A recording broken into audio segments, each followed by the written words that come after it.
Good morning, everyone. I'm Shayna Varner with PHCA. Thank you for joining us for today's webinar, End of Life, Why Therapy? The Little Things That Matter, presented by Jeena Anness and Josh Cox from Premier Therapy. A few quick updates to share before we get started. This webinar is being recorded and will be made available on the PHCA website. It's also been approved for 1 continuing education credit for all attendees. For those who provided a NAB number, credits will be uploaded shortly. We'll also be sharing certificates with everyone in attendance. Following today's webinar, you'll receive a survey. Your feedback is important to us and to our presenters, and we hope you'll take a moment to complete the survey at the end of today's webinar. As we begin today, all attendees will be in listen-only mode. Please feel free to submit your questions via the chat box on your screen, and we'll make sure that we answer as many of those questions as possible at the end of today's presentation. I'll now turn today's webinar over to Josh Cox. Josh? All right, thank you, Shayna. And thank you everyone for joining us today. Jeena and I are very excited to present on the topic of therapy and hospice, to share our knowledge with you and hopefully have a positive impact on the hospice population in your setting.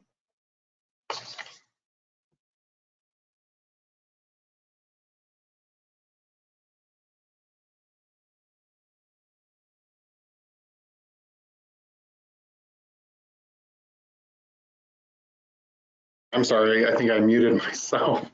On this page, we've included our email addresses. So if you have questions after today's call that we weren't or that we didn't get to, please send us an email. Jeena and I are both very happy to help in any way that we can. Our course objectives today, we want attendees to be familiar with important hospice statistics and trends, to understand key ethical considerations for the end of life. We want you to understand the application and the benefit of physical, occupational, and speech therapy for the hospice patient. You will be provided with examples of successful hospice therapy plans of care and outcomes, and understand payment and consideration and coverage of services, including supportive nursing documentation. Overall, we want you to walk away today with new information that you can take back to your teams, and hopefully that new information can have a positive impact on the lives of your residents. So what is hospice care? According to the National Hospice and Palliative Care Organization, hospice is a model of compassionate care for individuals who are facing a life-limiting illness, typically with a life expectancy of 6 months or less. This includes medical care and pain management for the patient, and emotional and spiritual support for the patient and for the caregivers. The focus here is on caring and not on curing. So by the time that we've reached that hospice conversation, aggressive treatment options have been exhausted. So the focus here has to change from curing the disease to caring for the residents through the end of their lives. And it is available to anyone with a terminal illness, regardless of age.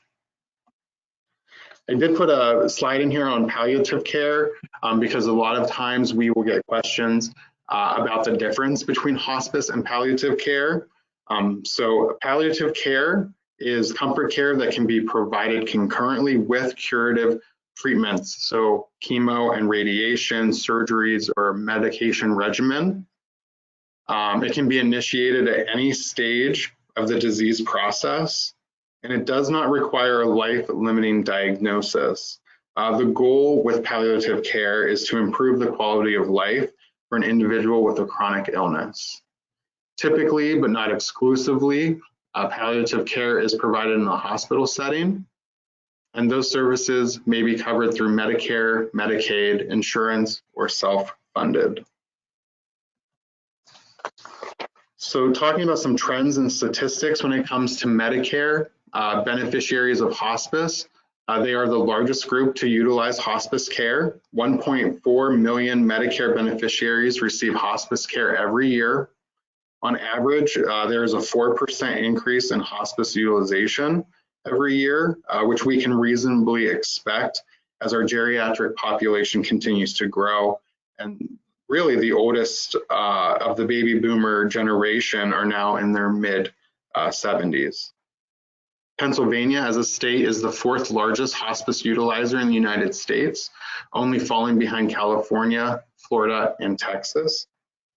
And out of the 1.4 million individuals to receive hospice care through Medicare across the country, PA accounts for 4.9%, or roughly 69,000 hospice patients per year. So who receives hospice care statistically? 55% of hospice utilization is by females and 45% by male. If you think about this, it really makes sense. Women have a much longer life expectancy than men do, and men are twice as likely than females to experience death to a sudden cardiac event, and 3 times as likely to die due to an injury. Interesting fact is that the life expectancy for females is 81.4 years, while males are at 76.3 years. Hospice utilization is directly correlated to advanced age. So with increased age, we also see an increase in hospice participation. At the bottom here, we can see that age 64 and younger account for 16% of hospice utilization. Ages 65 to 74 account for 23%. 75 to 85 account for 28%. And ages 86 and older account for 33% of hospice utilization. Looking at diagnoses, it's not surprising to see that cancer makes up the majority of the diagnosis related to hospice care, followed by heart disease at 17% and dementia at 16%. The remaining 37% are all other diagnoses.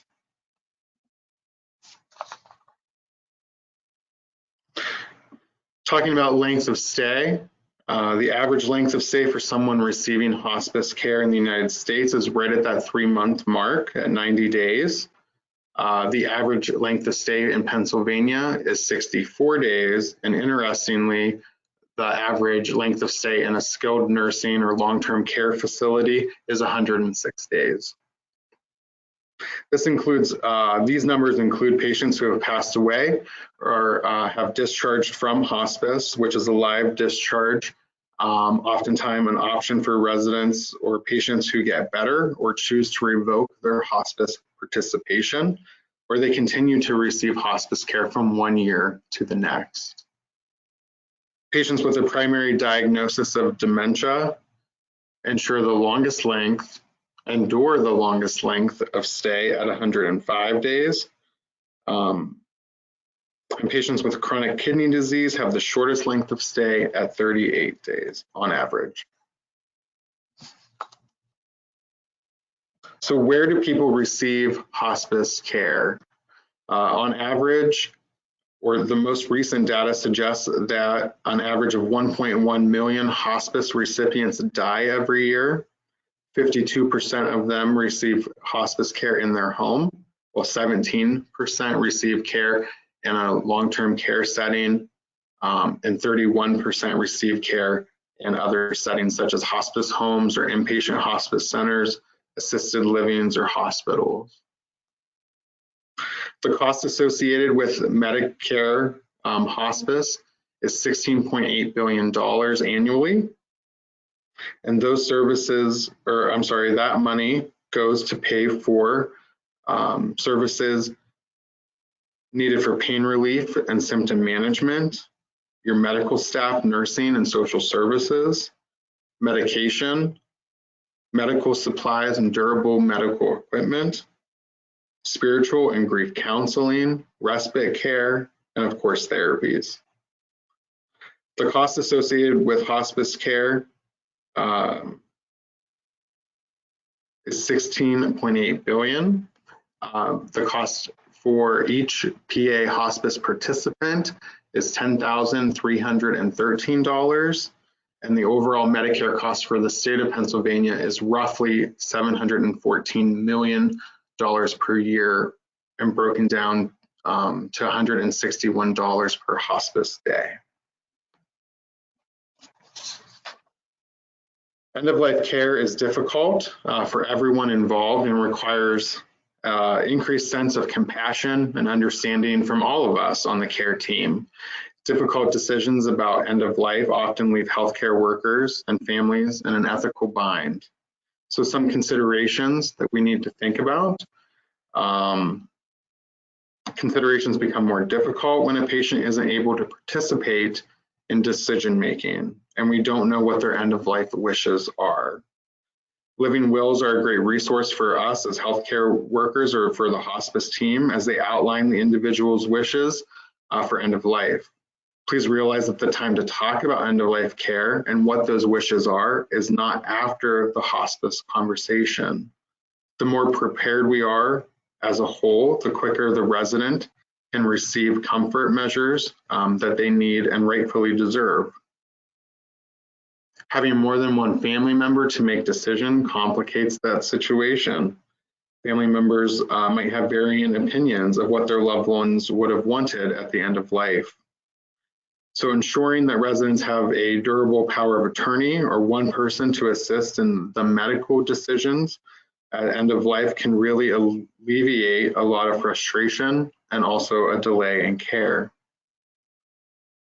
Cultural or religious beliefs often overshadow medical advice, and families may need additional resources and time to make difficult decisions. We all know that family expectations may not be realistic or align with the healthcare team or the medical advice. The more resources that your team has, the more prepared that they can be, and the easier those conversations will go.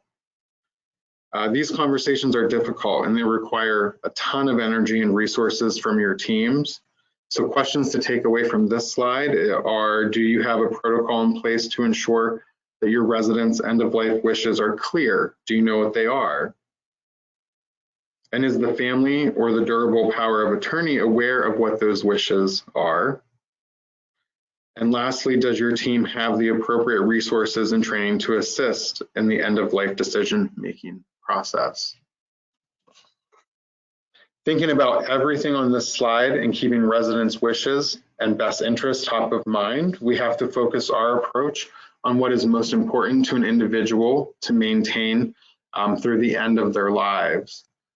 Generally, the ability to eat, the ability to communicate their wants and their needs, and their ability to have some level of autonomy to be able to act on their own beliefs and interests are vitally important to an individual as they approach the end stages of their lives. So our hospice care teams are comprised primarily by physicians, hospice nurses, or facility nurses, depending on your setting, and the family and the caregiver. But no two residents are the same, so our core hospice care teams must be prepared to call on other experts as needed to meet the needs of the residents for comfort and for safety. Sometimes those team members might be psychiatrists or psychologists, social workers, dietitians, chaplains, and of course, occupational, physical, and speech therapists.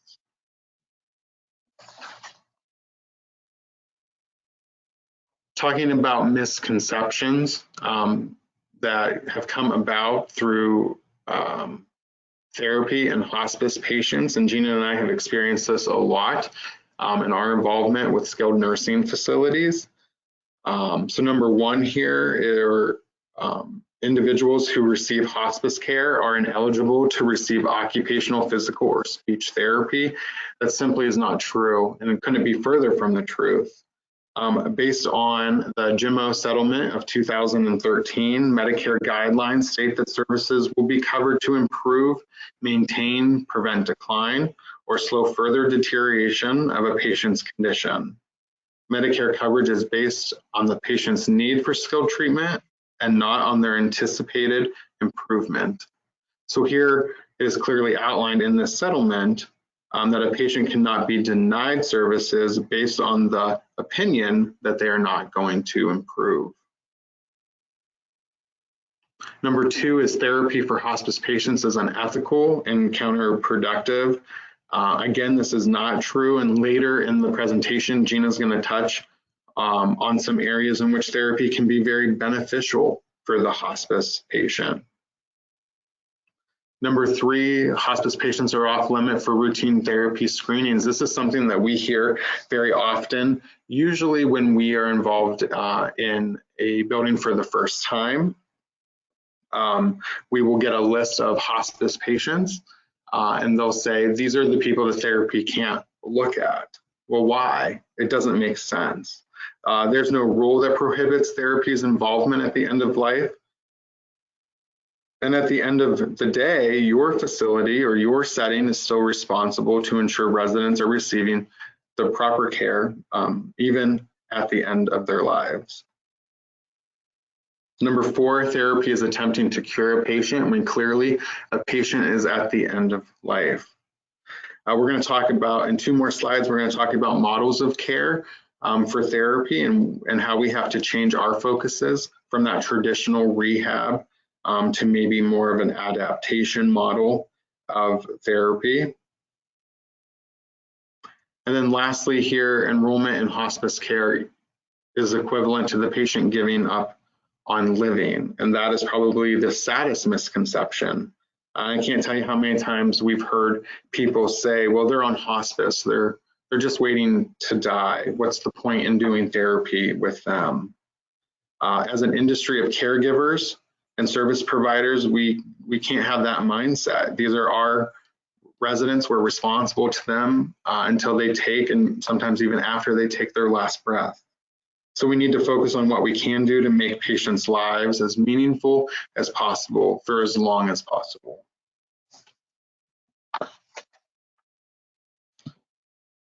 Specifically talking about therapy in hospice, we know that therapy is never going to be the primary focus of hospice care, and it doesn't serve as a cure to the present illness.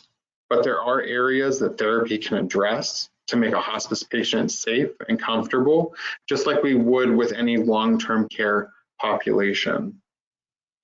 Each stage of decline presents with new challenges for the patient, the caregivers, and the families, just like your non-hospice population.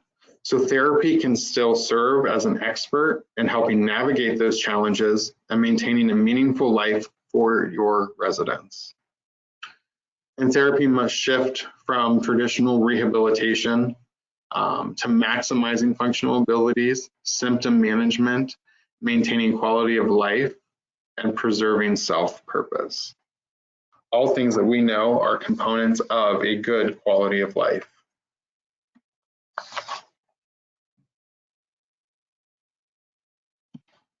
So on this page, we're looking at the model of care for older adult rehabilitation. Please note the 3 levels of care on the left, adaptation, compensation, and restoration. In the middle are the treatment approaches or focuses, and on the right is the potential for learning, poor, limited, or good. At the bottom of the pyramid, you're going to see the restoration level of care. This level is what we mostly think about when we envision OT, PT, and speech. This is going to be most appropriate for post-acute populations, focusing on restoring function and optimizing functional abilities. We're trying to get people back to where they were before an injury or accident. The potential for new learning here is good, and the potential to make a full recovery from the ailment is also good. As therapists, our training prepares us well to meet the needs of the acute level patient. This level of care would not be appropriate for hospice patients. We're talking more about patients with a recent joint replacement, recovering from an infection, or maybe a cardiac surgery.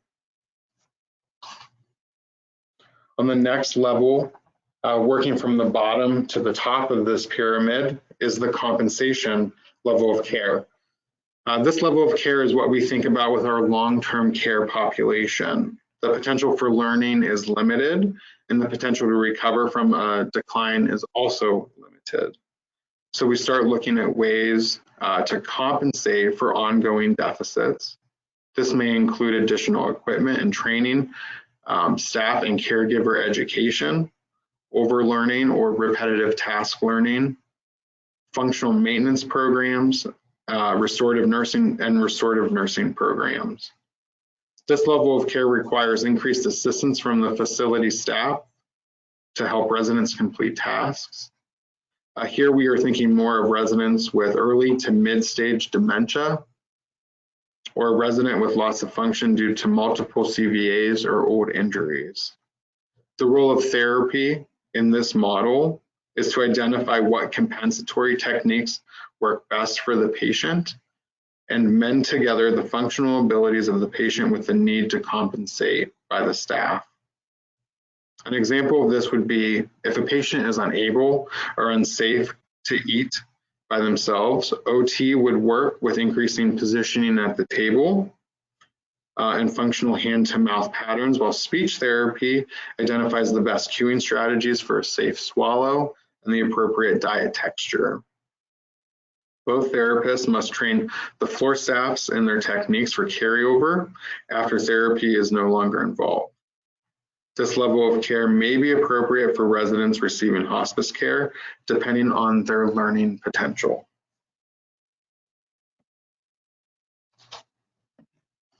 And then our last level of care here is adaptation. So when we can no longer change the resident, we have to look at how we can change ourselves to still meet those residents' needs. This level of care is what we think about with our late-stage dementia residents, residents with wounds, contractures, or advanced swallowing issues. Here, the potential for learning is poor, and therapy shifts their focus to adapting to the residents' deficits and teaching the caregiver how to best meet the residents' needs. This includes splinting, pain management, bed mobility training, skin protection. This is where we'll see bowel and bladder programs come into play. Focus on hydration and meeting nutritional needs, along with ensuring residents are still able to communicate their wants and needs and do so in a way that the care staff can understand. These are all areas to reduce the burden of care while maintaining quality of life for the resident. And as a resident progresses towards the end of life, all of these areas become even more important. An example here would be a patient with end-stage dementia. While they are unable to use words to relay their wants and needs, at morning meetings, staff say that they've observed this resident crying out and hitting. After the speech therapy session, the speech therapist is able to assess the patient and determine that they're suffering from increased pain through a picture board. All right, just give us 1 second and Gina's gonna take over.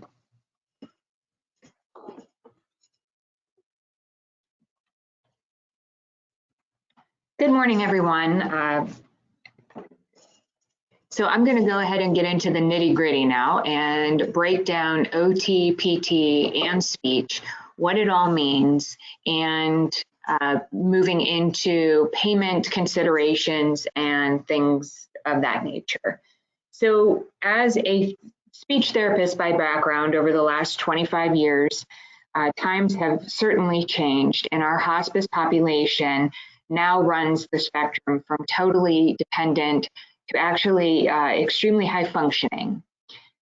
The thing that we have to continue to consider and remember as therapists is we always want to make sure that the care that we're delivering is patient-centered, including using the patient to plan and establish goals along with communicating with the family members and also the direct care providers, including hospice and the hospice nursing care team. So for occupational therapy and hospice, key areas for occupational therapy to address in patients that are under hospice care. So again, as Josh mentioned, we are not looking to improve or cure someone that is receiving hospice services, but more so we are looking at working directly with the hospice direct care providers and a short length of stay to establish a plan, develop goals, and see the patient for 2, 3, 4 visits with the hospice provider's approval. So some things that we're looking at are the activities of daily living, of course, bathing, dressing, grooming, toileting, and self-feeding. And again, we've seen the level of hospice patients shift from totally dependent to high functioning. So we want to make sure that the patients that are on hospice services still have their own consideration to remain as independent as possible for as long as possible. Also, one of the examples that Josh discussed, using adaptive equipment, whether that be to help with dressing and bathing or feeding and eating. Those adaptive equipment devices are readily available for all of the patients, including those on hospice. Any environmental modifications, talking about skilled nursing centers, assisted livings, in their own home, going in and using the skills of the therapist to go in and modify any home environments, and also to educate family members, staff members, direct care providers on what those environmental modifications might have to be. This includes not only having rugs removed for ease of mobility, but it also may mean adjusting lighting in a room to better communicate with a patient, to lessening the noise in a room if the TV is always on. So that also is a part of environmental modifications. And those are things that we don't typically think about because as able-bodied persons, that's not technically something that we think about on a day-to-day basis. So those are some of the things that the skilled therapist would be able to go in and do. Also looking at health management, pain, positioning, skin breakdown, contracture management, and so forth. So the therapist in playing a role with pain management doesn't necessarily mean that they're going to be suggesting any medication changes or different times to take pain medicine. That's up to the nursing staff. That's up to the hospice direct care providers. What we're talking about is how can the therapist create a plan to lessen pain through modalities, whether that be through doing heat or cool therapy, and using other modalities in an effort to work with the pain medicine that a patient is using.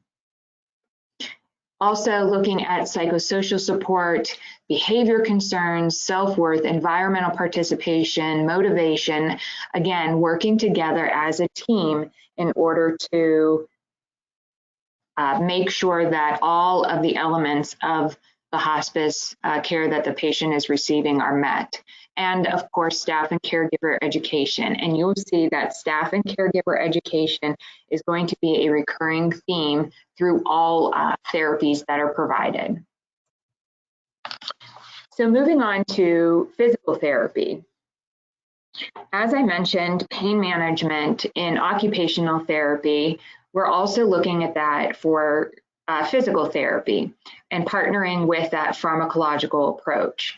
So it might be something along the lines of heat and cool or another modality that is being used by the physical therapist in conjunction with any pain medication management that's also being used. And what does that look like with the hospice care team and making sure that everybody is on the same page. Contracture management, prevention and treatment, because we want to make sure that we're maintaining a level of comfort for the patient. We may need to modify or introduce new interventions, and then along with contracture management and is positioning. Do they work best in bed and while up in a chair, if applicable, to reduce pressure?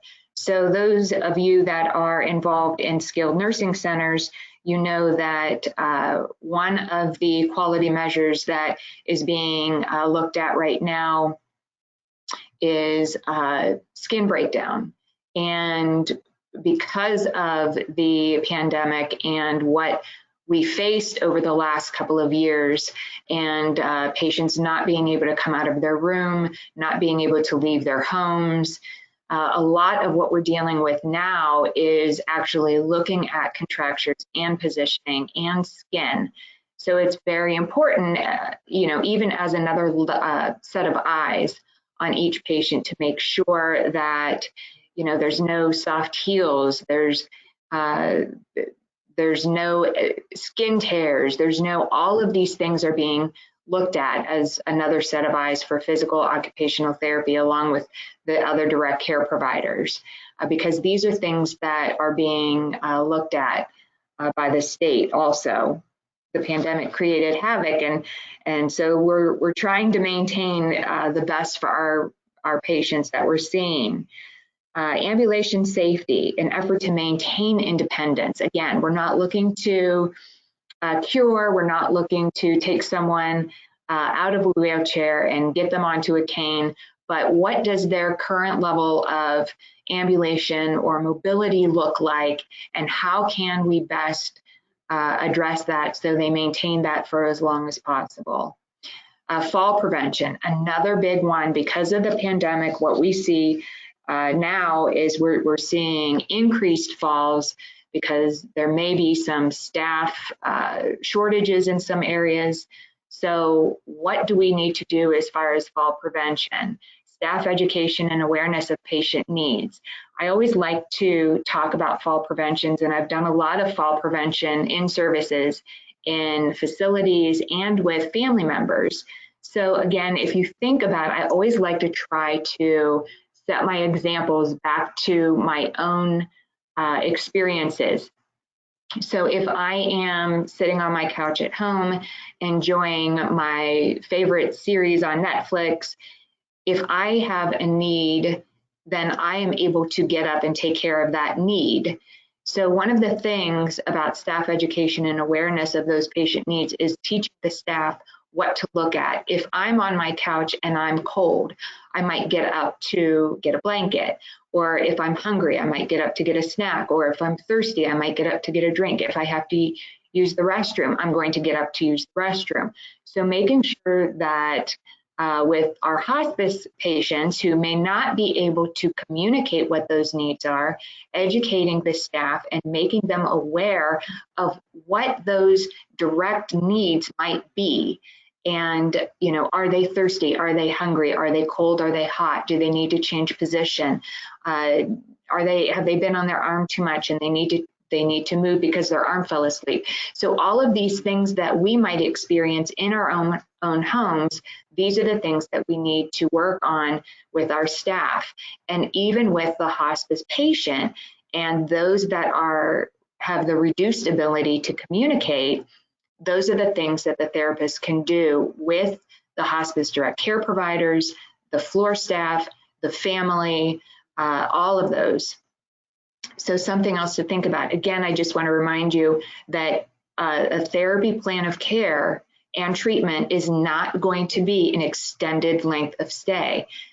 We always want to start with a thorough evaluation, discuss that evaluation with the hospice staff and the hospice nurse that is in charge of that patient's care, and then develop a plan together as far as our treatment goes, including the patient. Now, moving into speech therapy, and my position as a speech therapist, and being one of those that has taken care of hospice patients directly, So the two most important, I guess you could say the two things that we see the most when treating hospice patients are in communication and then with feeding and swallowing. So for communication, we are trying to train direct care providers, family members, and then what is the supported communication that a patient may need. We identify best practice, external aids. Do they need something other than verbal communication? There are so many different apps on iPads now that can be downloaded that are free of charge. I have learned quite a bit from my new grad speech therapist over the last few years, being an old grad myself, and we didn't have iPads and apps when I first started. So I've learned a lot over the last few years. So there's a lot out there. Any specialized devices with patients, and of course, patient and caregiver awareness of what is available out there to support communication. Now that might just be, if they're still verbal communicators, it might just be making sure that you're at the same eye level, that the room is quiet, that the lighting is good, that the patient has their glasses on, they have their hearing aids in. So just all of those things, and creating a nice checklist for the direct care providers and family members. With feeding and swallowing, I'm very passionate about feeding and swallowing with the geriatric population, and also with those that are at end of life, and making sure that the needs of the patient are being met, and what the patient's needs and desires were prior to the event that has put them on hospice care, or that has progressed, if they do have a progressed level of their disease process. Because so many times family members seem to get involved and want to do things to extend the life of a patient, like feeding tubes and things of that sort, which may not have been the desire of the patient. So working with the speech therapist, the hospice nurse, and the hospice care team, and the family members is going to be extremely important when handling questions about feeding and swallowing with a patient that is at end of life. So that's why the last bullet point I have on here, partnering with decision making, communication, communication, communication, because it is so very important to make sure that everyone is on the same page. When is therapy indicated? Therapy is going to be indicated when a beneficiary needs skilled care in order to maintain function, or to prevent or slow decline or deterioration. Again, never to cure under hospice care. Now, when I mention the word skilled care, that doesn't mean that we're using their Medicare Part A benefits. That is not at all what that means. I know that so many times that skilled level of care seems to correspond with a Medicare Part A benefit. That skilled care is just means the skilled care of a physical, occupational, or speech licensed therapist that is providing that care. What is it that the therapist is providing to the patient that cannot be done by a direct care provider in a facility or a family member? It is something that is measurable, teachable, something that is going to improve quality of life that cannot be done by anyone else. So that is what I'm talking about when I'm talking about skilled care. The services must be highly skilled and require the unique knowledge of a physical, occupational, or speech therapist, like I said, and it must be necessary for the establishment of a safe and effective maintenance program required in connection with a specific disease state. So again, in the case of a progressive disease, services may be intermittently necessary to determine the need for assistive equipment, establishing a program to maximize function, but these should be short length of stay, evaluation, and development of a treatment plan and a few treatment sessions in order to provide carryover to direct care staff or family. So some examples of skilled treatment: environmental analysis and adaptation. Again, I discussed this briefly earlier in the OT and speech slides, looking not only at cords and rugs and bathroom safety and things like that, but this also deals with lighting, noise in the patient's living environment, whether that be in a facility or at home. Decreasing distractions in the environment. If it's a noisy, if there's a resident by the nurse's station and it's noisy, do we have to shut the patient's door before we talk to them? Again, with the TV and the radio, is that too loud? Task analysis and segmentation, the way in which you are reducing topics, the way in which topics are introduced and how much information do you present at one time. So you have to make sure that when you are presenting information to somebody that might have a progressive disease process, that you're not introducing too much information at one time. Queuing strategy, what works best? Eye level, making sure that you're maintaining that eye contact for communication and identifying what works best for each patient. Sensory analysis and modulation changes, modulation strategies. Again, sensory has to do with all 5 of the senses: smell, taste, touch, hearing, and sight. So what is familiar with the patient? Is it baking chocolate chip cookies? The smell of chocolate chip cookies, is that something that's going to be pleasing for that patient? I know that would be pleasing for me. So would that be pleasing for the patient? Any behavior modification, you have to identify trends. Are behaviors ramping up in the evening? Is there something that we can do to modify those behaviors? What is familiar for the patient? So those are things that we can help identify. Splinting and positioning, I've discussed, with making sure that we are identifying any issues that may exacerbate any skin breakdown. We want to make sure that we're preventing those things. We want to be proactive and not reactive. Evaluating and treating swallowing deficits, any cognitive treatment, and communication. Again, making sure that we are identifying a plan of care and developing goals with the direct care team and the patient and the family in mind.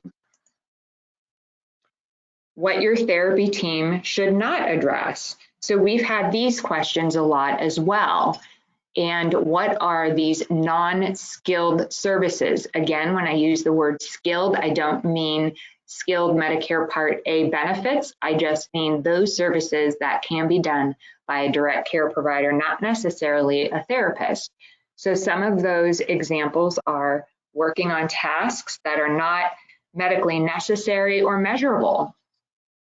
Services that could reasonably be provided by a non-therapy personnel: routine observation, repetitive activity, general caregiving, and companion care. A therapist truly is not there just to sit with a patient, although I know as myself as a speech therapist, that's one thing that I loved to do, is really making sure that my patients felt comfortable with me. So I loved providing companion care, but that's not a skilled service.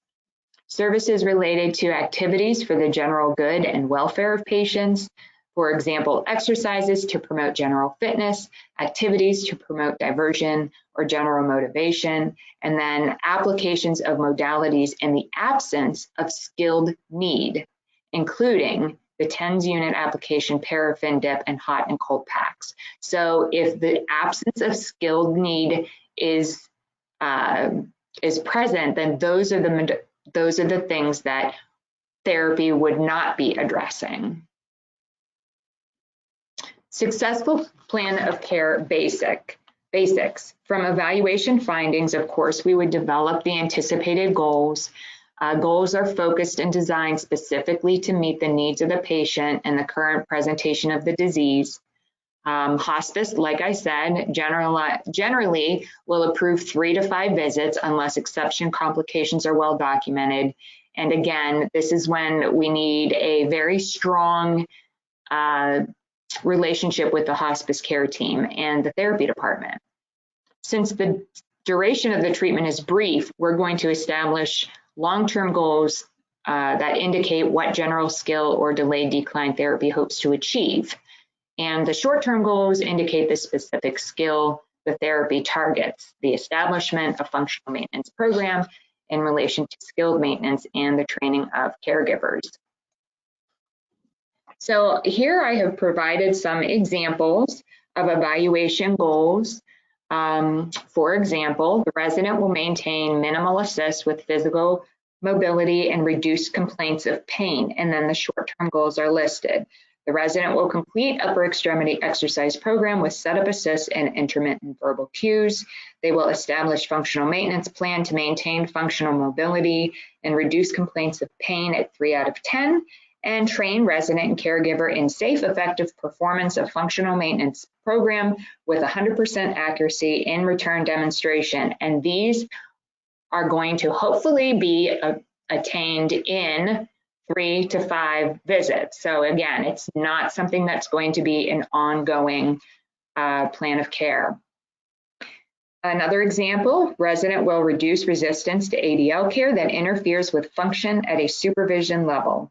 And the short-term goals, the resident will bathe self with supervision and written or verbal reminders of a schedule, establish functional maintenance plan to complete bathing and grooming tasks within 20 minutes with moderate verbal cues, and the resident and caregivers will demonstrate 100% proficiency and carry out of functional maintenance program. So it's going to be quick, it's going to be in conjunction with family and nursing, and it's going to be providing the best quality of life and patient-centered care that we can provide. So we wanted to also give you some statistics from our own statistics that we have for the year 2021. Now, we're just talking about skilled nursing. So as a whole, we have 48 skilled nursing facilities across Ohio, PA, and New York. So in 2021, we provided 330 visits to 55 hospice patients. So on average, by looking at this number, the patients received 6 visits from therapy.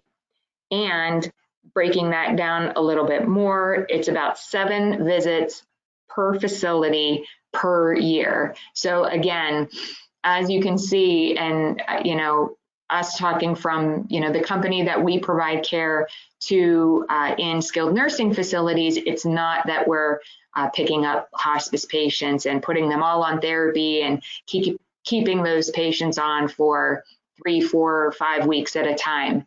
It's quick, it's minimal, and it's benefiting both the direct care team, family members, patient, and therapy also. So looking at our outcomes. So again, with an average length of stay or an average length of 6 visits, you can see the different goals that were addressed with the hospice patients. And you can see that it doesn't necessarily look like in some of these a lot of progress was made, but again, these are very short stays on therapy. So payment considerations. Under Medicare, hospice benefit covers care for a terminal illness and related conditions. And that is why it is vital that therapy works with hospice in your setting. Care for any condition while under hospice care related to the terminal illness must be established and agreed upon by the hospice team. After the hospice benefit starts, conditions not related to the terminal illness can still get covered. The original Medicare benefit will pay for covered services for any health problem that is not a part of the terminal illness. And of course, deductible and coinsurance amounts are applicable. So nursing documentation to support therapy. So I know we have so many acronyms out there, and I kind of have been brainstorming over the last couple years about how is it that I can go into a facility or go into a patient's home and discuss documentation to support therapy services, or discuss with family the things that we look at in a patient. So I want to introduce my friend Max. So what does Max stand for? Max stands for mobility, ADLs, communication, and swallowing. So those 4 areas pretty much hit all of the different pieces and parts for a patient when nursing has to document. Mobility, how does the patient move? ADLs, how much assist is needed for those ADLs? Communication, how is the patient meeting needs? What are the strategies that you have to use in order to communicate effectively and efficiently? And swallowing, what is their current diet and the tolerance level of for each patient? So it's just a nice quick way to take back to your teams about remembering how to document, is talking about my friend Max, mobility, ADLs, documentation, and swallowing. I've also included here the hospice patient's Bill of Rights and the Medicare conditions of participations grant hospice patients specific enumerated rights. I'm not going to read through all of these, but as Josh mentioned earlier in our presentation, each patient has the right to a certain amount of support through their stay. Okay, so what is next? So what is next after you finish up with us here today and you go back into your settings? So what is next for you, whether you're in a skilled nursing center, assisted living, you're with a home health provider? So what's next for you? Josh and I both have been talking to our therapy managers in the facilities that they need to, if they haven't already, build relationships with their hospice providers.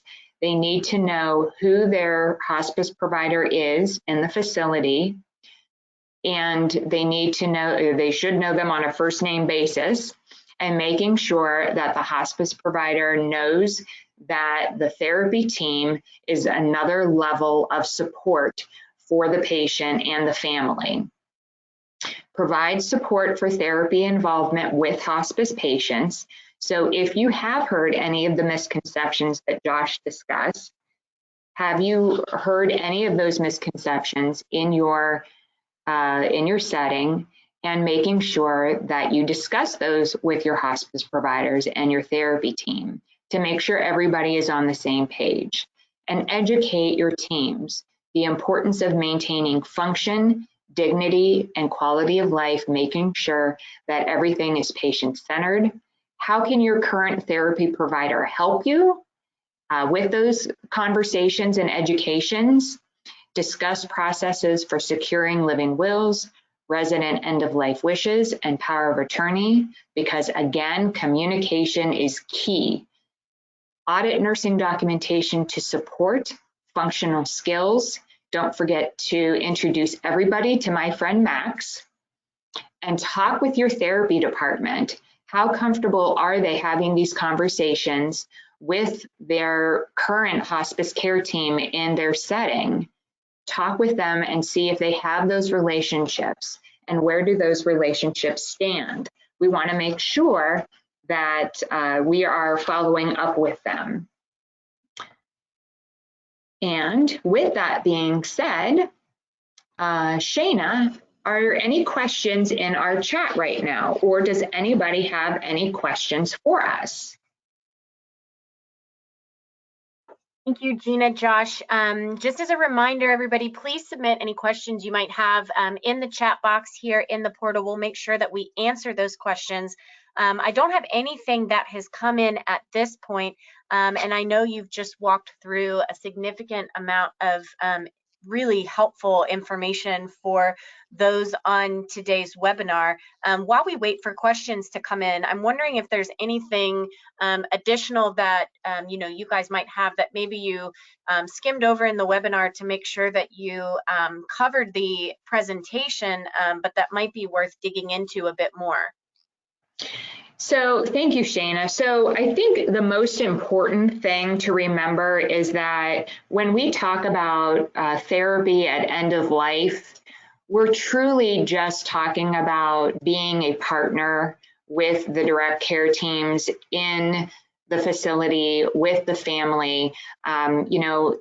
We've also done some community outreach and making sure that people are educated with what a therapy team can provide. It's not necessarily about getting somebody up out of bed and getting them walking and eating and talking and all of those things. It's truly about making sure that we are partnering with the providers and the family members and the patients as another layer of providing quality services and making sure that we are maximizing and optimizing the quality of life for as long as possible.